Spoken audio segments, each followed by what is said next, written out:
پیامبر اکرم صلی الله علیه و سلم فرمودند که دو جای دیگرتون احتیاط کنید که شما از این دو جا جهنم میری. حضرت پرسیدن که چیه؟ صحابه پرسید، گفت بین ریش و بینیتون. بین ریش و بینی چیه؟ زبان. دویم گفت بین زانو و نافتون. چیه و آلاتاتون؟ ای آلاتا زینا سر میزنه، ای این زبان تولد میشه تهمت، بهتان، دروغ، اغوا، دشنام، همه این ای زبان میبرو. اینا گناه های کبیره هم. کسی زبانش اداره کرده تونه چشمش اداره کرده میتونه. کسی زبانش اداره کرده تونه بینیش اداره کرده میتونه. کسی زبانش اداره کرده تونه گوش اداره کرده میتونه. کسی زبانش اداره کرده نتونه هیچ جوش اداره کرده نمیتونه. برای پیامبر یکم ای زبان سر کرد. زبان همین خیلی برق باری گپ میزنه بسیاری کارا را، اما ما نمیدونیم او گناه های، لیکن گناهی او برابر دی قتل های، من غیبت. ما در زبان اون جنایت های را میبیاریم که برابر دی آدم دوزی، آدم نابود کنی های، من نمیمه و شهوت رانی و دیگر چی. از همه چیزی بعد امروز دروغ های، زیرا که رسول اکرم صلی الله علیه و سلم انا همین چیکار کردن؟ از زبان امر کردن که از زبان بسیاری چیزا میبره احتیاط شوی. دروغ و خبرکشی و مدح ظالمین و مدح و تعریف یک فاسق و یک کاری به معنی، ای روی این زبان چی؟ ما فردا جواب پرسش داریم برادر و امامو. در حدیث گوهربارشان حضرت آوردین که هر کسی میخواه که زبانش پاک مانه، یگانه چیزی که زبان پاک میکرده این اعتقاد به خدا بوده. اعتقاد به چیه؟ به خدا. همین کسی خدا دا باور داشتگی باشه، همین ریسخته کیه؟ او خیلی چی در سودا دروغ میگی؟ چی در سودا قسمی به معنی میخوری؟ چی در امور دنیا گپی هزار یک دروغ گپ میزنی؟ ریسخته خدا هست یا نه؟ ریسخ گیر کی؟ ریسخ کی زیاد میکنه؟ ریسک کی کم میکنه؟ او وقتی که تو همین را دونی چی نمیگی؟ میگه معلومه که همون را هم خیلی نمیدونی که تو میگه میگی. باور نداری اما خدا دا اعتقاد نداری. او وقتی تو خدا دا باور داشته باشی چی میترسی دیگه؟ اعتقادی تو که درست باشه تو یگان دروغ با یگان کار به منفعت خود نمیگی. امروز بسیاری حالتا دا به منفعت خودمون دروغ میگیم. حتی حضرت علی کرم الله وجهه را پرسیدن که اگر دروغ نگویم زندگیمون پیش نمیره. آزم خیلی میگم حضرت گفت که برای آنکه شما خدا دستاز باور نداره، زندگی ما رو کی پیش میبره؟ زندگی ما رو کی بر هم میزنه؟ جانی ما رو کی میگیره؟ جانی ما رو کی میتیه؟ ای همین جان یگون چی قیمت هست؟ و چقدر زندگی ما رو با او پیش نمیبرده؟ عقیده هامون درست نیست، برای دروغ میگیم. با منفعت های خودمون زبانمون هزار خیر روغن کرده تا میتیم. برای که خدا دا باور ندارم، برای همین خدا دا باور داشته باشه نمیگن اینو. خیلی درباره دروغای مصلحت آمیز میبیاییم انشاءالله با چند نمود دروغ رخصت های، چند نمود دروغ رخصت های با درو بابت فرد جمعه دیگه برآمد میکنیم. ما بسیار من در حیاتمون خیلی واخوردگی است که فردا ساعتی 10 میگه بیچاره ده 11 میکنه 12 میکنه و یا رو شما سرزنش نکنی. اینا دروغ های هستند که نزد پروردگار اگر این عادت کنه عمرش گناهگار، اگر عادت یا بار دوبار اینو عادت این گناهگار نمیشه. خیلی زندگی حیات های ما در اختیار خودمون نیستیم، ما در اختیار خودمون بوده نمیتونیم. یا حالت های هست اگه آدم همون ساعت آمده نمیتونه.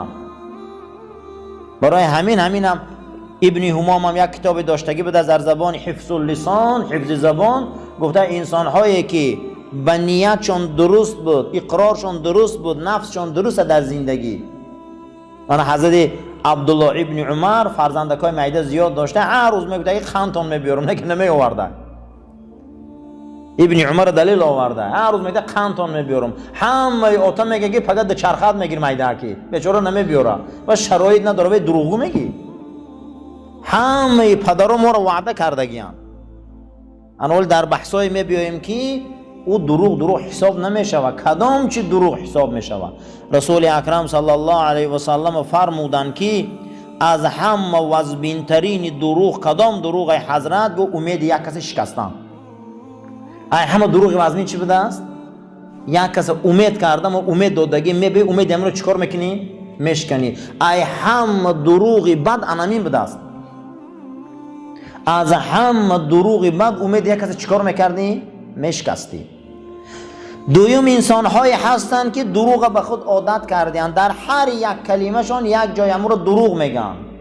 رسول اکرم صلی الله علیه و سلم درباره زبان گفتند هر کسی واقعیت میبینه و واقعیت نمیگه، هر کسی واقعیت میفهمه و همو فهمیدگیش نمیگه، از او از خودش یک کلمه زیاد میکنه، یک کلمه کم میکنه، این فردا از روی این زبان جهنم میره. رسول اکرم صلی الله علیه و سلم گفتن امتی کالمرآتی، لفظ حدیث امتی من نسبت یکدیگرشان مثل آینه هم. یعنی چگونه حضرت؟ با در همین هم در حفظ اللسان همین تفسیر کرده. گفته آینه را اگر روبرود بینی چیز زیر آینه بینه همون را نشان میتیه. یکم بار دیده که آینه کم و زیاد نشان داده.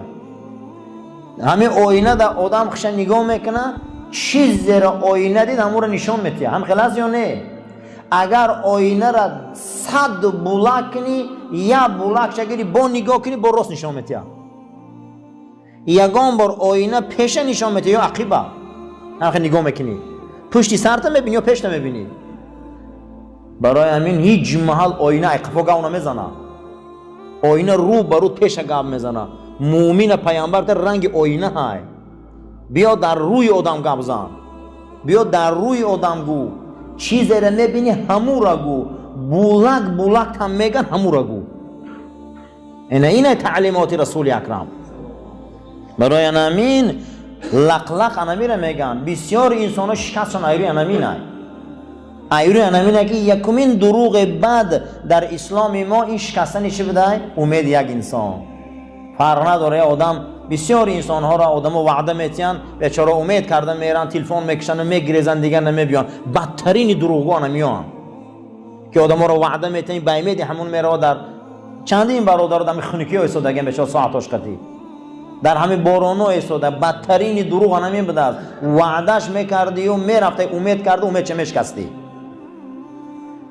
مومن باید رنگ آینه باشه عزیزا. حضرت ابن عمر ارواحشتن برون بسیاری حالتا فرزنداشانه چی؟ با قند و بنا همین شیرینی ها وعده میکرده حضرت مایده مایده بدستیان. ما دروغ های داشتیم که رخصت بدیم. امروز ما رسیدیم درباره اخلاقیات اسلامی. شکست انسان در 3 چیز بوده. پیغمبر خدا انسان شکست در چند چیز دانستیان؟ در 3 چیز. یکم لقلقه، قبقبه، ذبذبه. حضرت پرسیدن که لقلق چیه؟ گو زبان.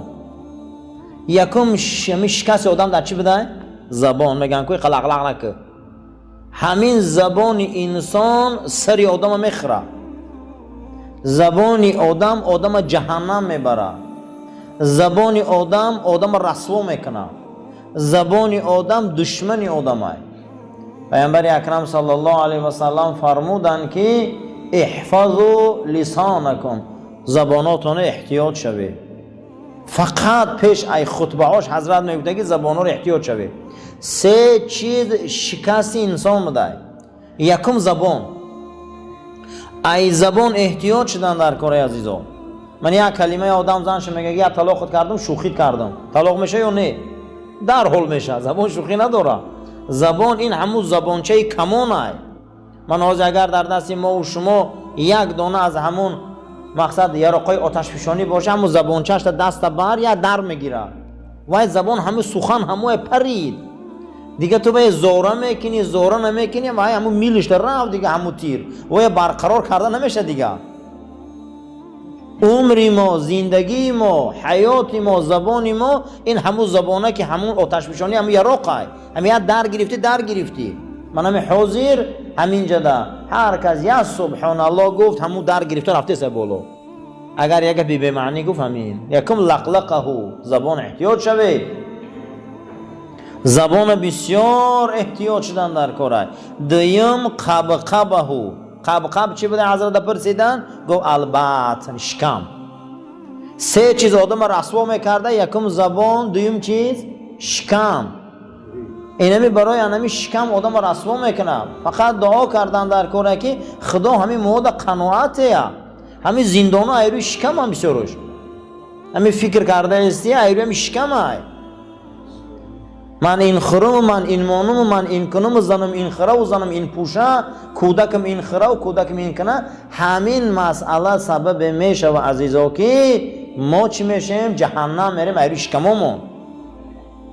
هیچ کس ای گرسنگی از دنیا نمیگذره، لیکن افسوس که قناعت نداریم. حضرت رومی هم آورده است که با داده قناعت کنو با داد بیزی. همین خدا دادگی در قناعت که زندگی که در اوج تکلف مشو آزاد بیزی. و چیخته در زیر بلافت برده میتی. همین روز نشد پگمش انشالله خی این هفته نشد هفته دیگه میشه زیغ نشوه. برای انا امین میگه زیر تکلیف نرو، کلفت و عذاب در نرو. انسان ها برای دنیای دو روزه میرن گره فروشی میکنن، 10-15 سال عمرشون در زندان های. نخواه کمی زندگی باشه.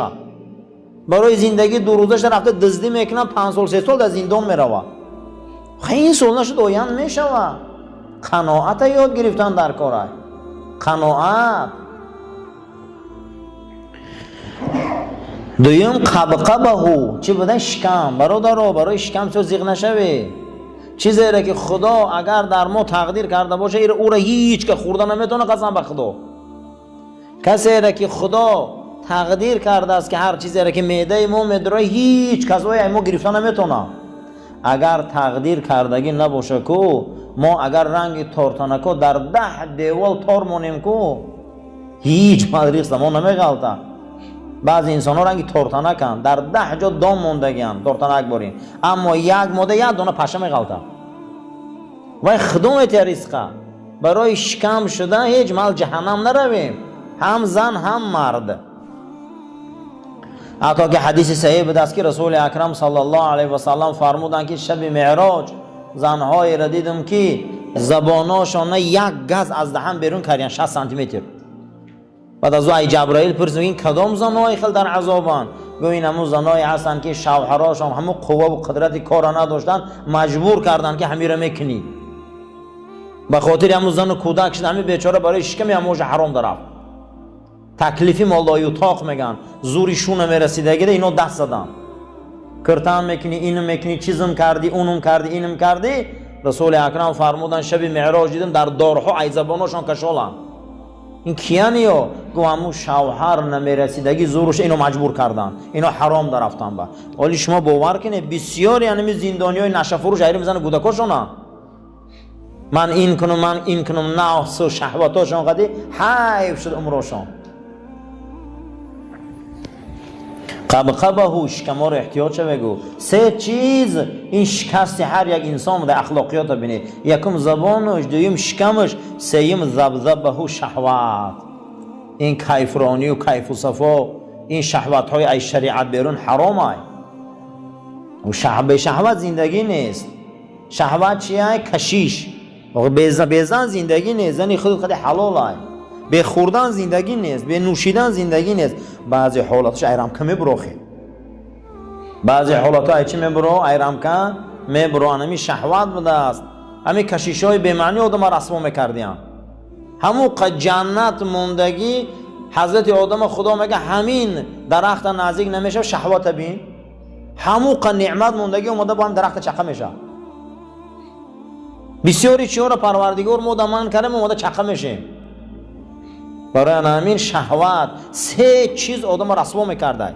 یکم زبانش، دوم شکمش، سوم کیف صفاش. 3 چیز. اما بزرگان هم میگفتن ارواحشون دارن که مستی و پستی. همین مستیش چیه؟ شهوت. اکنون امروز یکی از اخلاقهای رذیله که ما صحبت میکنیم این کدام اخلاقه؟ همین زبان. این چه اخلاقه؟ دروغ.